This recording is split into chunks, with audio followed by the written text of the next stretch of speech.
But first, Split Fiction is out now and getting rave reviews everywhere. Got a 9 out of 10 from IGN, and I've been playing a lot of it.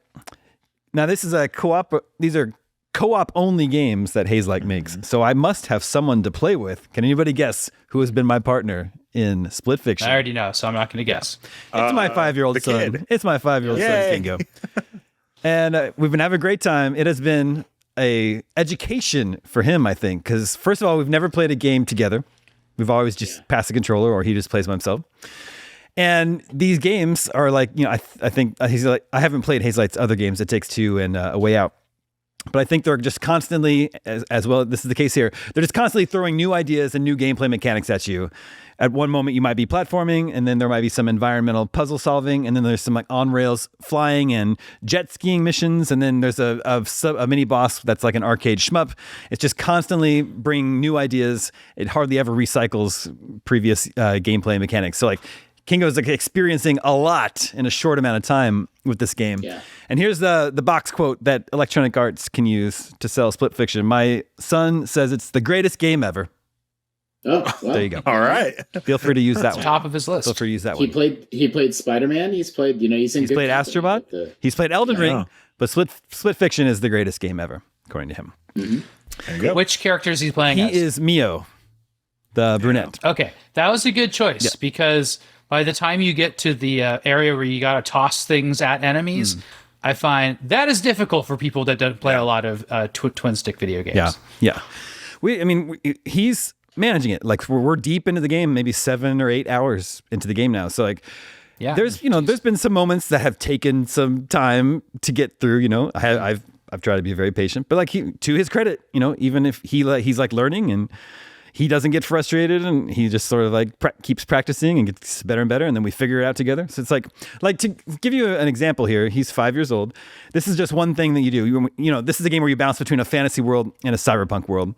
And we're in the fantasy world and each of us can shapeshift into different forms. Me, the other kid, it's Mio. And then I can't think of the other girl's name. Anyone remember? I just looked it up before the show started. It's like Heather, a 3-letter word. I just can't think of it right now. It's also, yeah. I'm playing that character she has the British accent, and I can shapeshift. Zoe, that's right. Zoe. She can shapeshift into a fairy or an int, basically an int from Lord of the Rings. And the other character, Mio, played by Kingo, can shift into a giant monkey. It's shaped like a gorilla, but it has a tail, or like a small dragon that can swim really fast through the water. So this is what we have to do. We have to go through the water, but we can't get through the water in our human forms because there are piranhas in the water. There's this big pole sticking out of the water. So I, as Zoe, can jump onto the pole and climb up and down it. And then Kingo can shift into the little water dragon thing and grab like a rope underneath the water. And then he can pull me through the water while I'm riding on it. But I also have to watch out for these man-eating plants that are around when you go through a cavern. So I have to go like up and down to avoid the man-eating plants.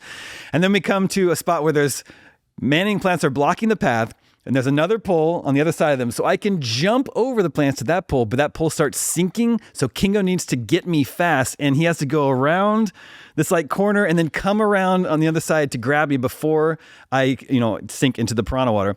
And it's like, this is the sort of thing that he's capable of doing after a couple tries. Amazing. So I've been really impressed and it's been great. And of course, I mean, if he messes it up, you have to punish him. I punish him severely. Yeah. He goes straight to his room with no dinner. No. I don't think I was playing video games at 5 in any competent level. I mean, no. Or I wouldn't have been playing NES. Even if we were, it'd be like at the level of Super Mario Brothers, right?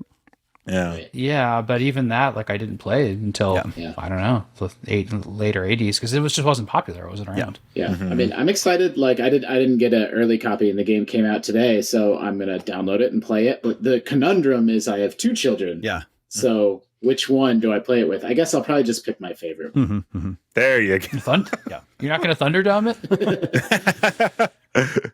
And then so like Mark and Sam are both playing it, right? Yeah. Yeah. What do you guys think? Yeah. Yep.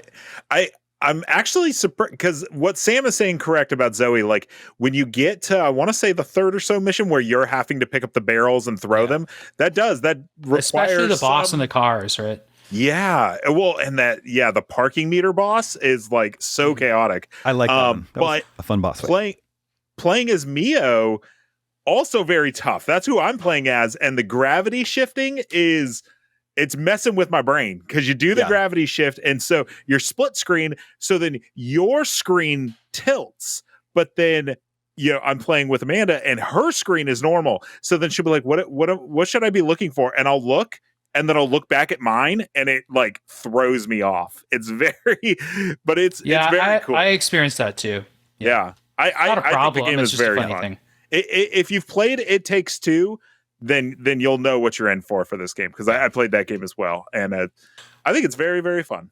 Yeah. You know what it reminds me most of is Mario Party, because it kind of teaches you a little mini game, and then it takes through you both get good at it, and then it moves to the next one.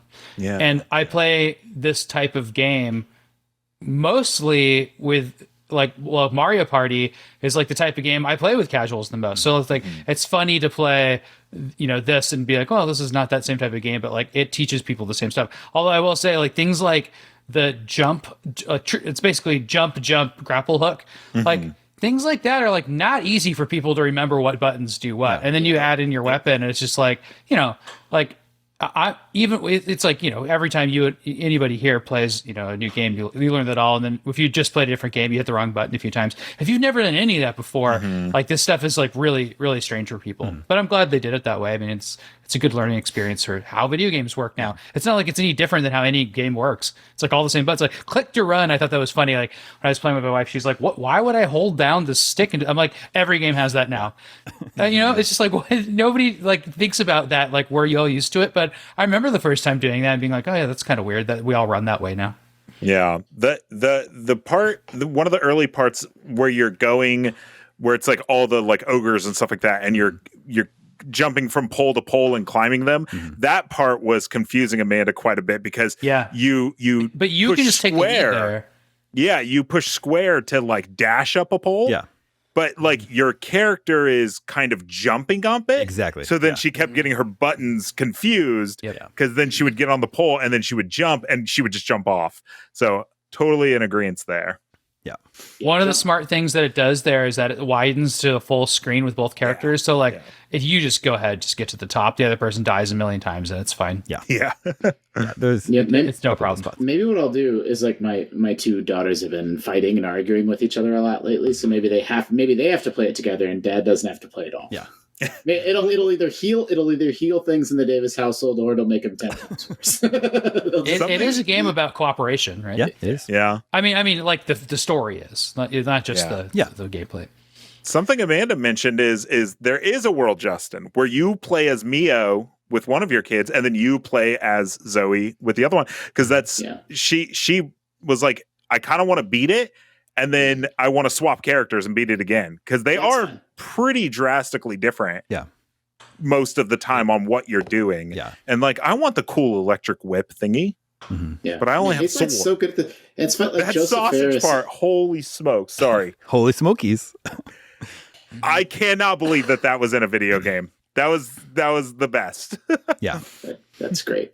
No, I just like Joseph Ferris is such an outspoken, over the top. I think part of it is for marketing. I think part of it is just to be memorable, but like kind of like not likable all the time, right? But then they make these like incredible, like they just don't miss, like every single game that they release is like a game of the year contender banger. Like it's rad. Yeah.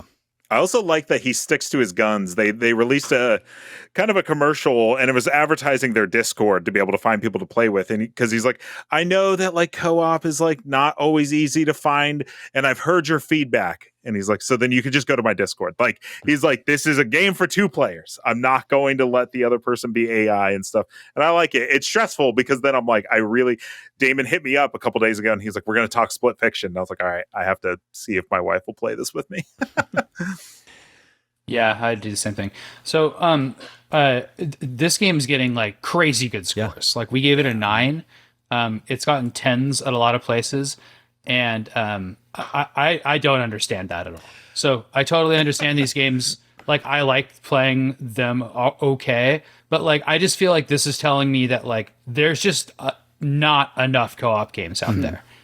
Yeah, like there's a hunger for this type of gameplay, and that's what makes it seem like unbelievable genre-defying stuff. But I'm like, We used to have lots of co-op games. It just was the thing, you know. It was like pretty common. Yeah, that's true. Maybe the bar is low. Like there's like Lego games, right? Which, by the way, like I love the Lego games, so that I'm not hating, but like they're very simplistic, right? And like that's kind of one of your only options if you want to do same screen co-op. Yeah.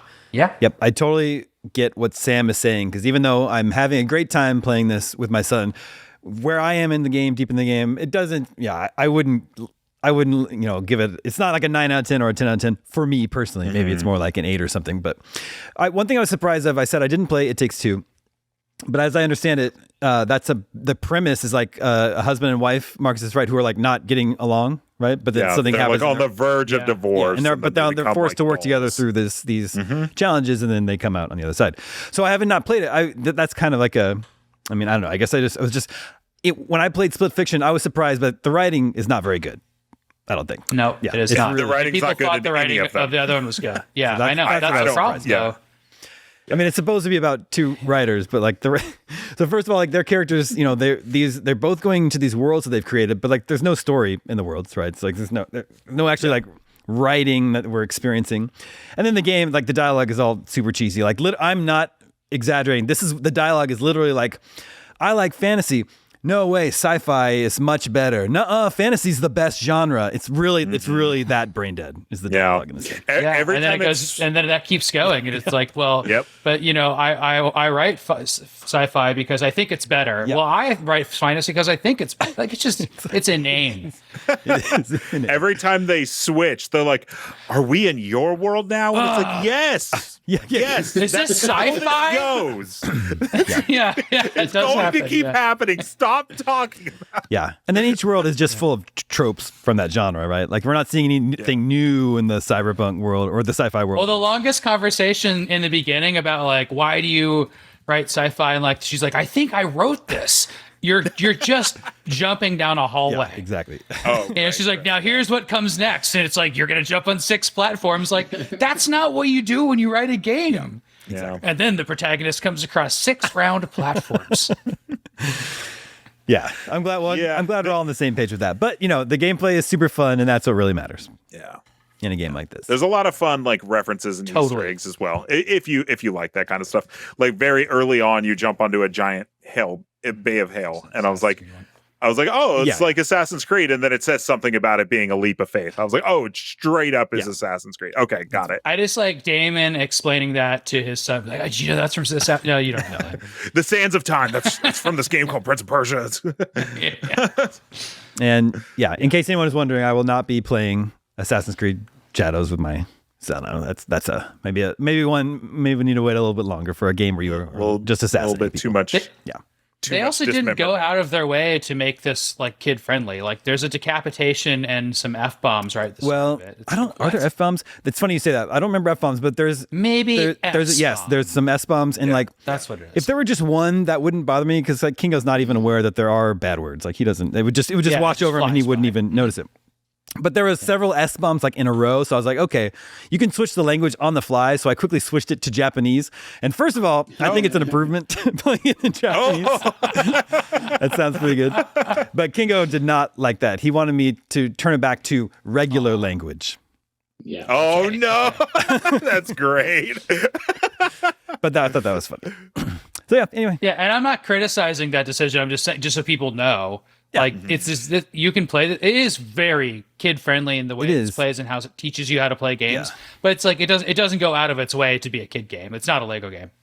No, it's not like that. But it is kind of a little bit weird tonally, because it can be very, very silly. But then you're right, like that an orc like gets his arm chopped off by a guillotine, and blood is like spilling out everywhere, and so it's just oddities. They must have market, like I would imagine, and maybe look like I'm super biased because of the age that I am and who plays video games in my house, but they must have market research on who, like, is this couples playing their games or friends or parents and kids, right? And like clearly, if I'm assuming it's rated T, like they must know or must think they know that it is not that many parents and kids playing. So that's interesting. Yeah. Anyway, Split Fiction. It's a whole lot of fun. I think anyone who enjoys those other games is going to enjoy this one as well.